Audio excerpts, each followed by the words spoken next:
আজকে আরেকটা নতুন উপকারী জিনিসের বিষয়ে আলোচনা করব।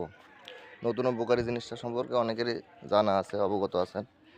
বাট যদি আরেকবার মনে করা যায় তখন এর কার্যকারিতা এবং উপকারিতা সম্পর্কে আপনারা খুব সহজে বুঝতে পারবেন এবং আপনারা যে জানেন সেটা আর কি আপনার নিজের কাছে মনে হয় এবং রিয়েলাইজ করবেন আর কি।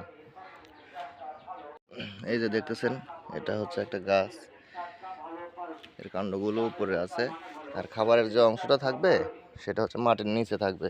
এখানে অনেকগুলো আছে, এই যে অনেক বড় বড় গাছ। এগুলো যখন খাওয়ার উপযোগী হয়ে যাবে, খাওয়ার উপযোগী হয়ে গেলে যেরকম গাছটা মরে যাবে বা শুকা যাবে, তো শুকিয়ে গেলে তখন এই মাটির নিচের এই উপরের অংশগুলো উঠা ফেলে, যেটা মরে গেছে একদম, এখন নিচ থেকে মাটির নিচের অংশটা তুলে ফেলতে হবে। যেভাবে মরে যাবে আর কি। তো আমি একটা উঠাইছি, উঠানোর পরে হঠাৎ করেই মনে পড়ছে এটা হচ্ছে আমরা বলি ওল, মানে এটাকে বলে, আমরা এই গাছটার নাম হচ্ছে ওল গাছ, আর মাটির নিচে যে অংশ থাকে সেটা হচ্ছে ওল। এই যে এটা হচ্ছে ছোট হয়েছে, এটা তুলে তারপরে ধুয়ে নিয়ে আসা হয়েছে। এই যে এটার সাইজ একটু বড় হয়েছে, তবে এখন মানে এটার উপকারিতাটা কি বা এটা কেন খায় সেটা আমি আজকে একটু বলবো। বিশেষ করে যারা স্টুডেন্ট, মানে পড়াশোনা করে অথবা মনে হয় যে মনে রাখতে পারতেছে না কোনো কিছু, বিশেষ করে স্টুডেন্টগুলো আর কি, ওদের জন্য এই জিনিসটা খুবই উপকারী।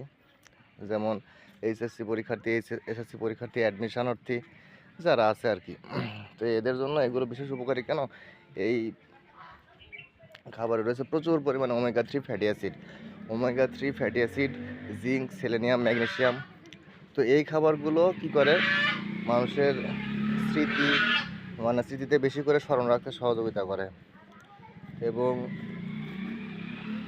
ওমেগা 3 ফ্যাটি অ্যাসিডটা আমরা জানি যে মূলত ব্রেন ডেভেলপমেন্টের কাজ করে।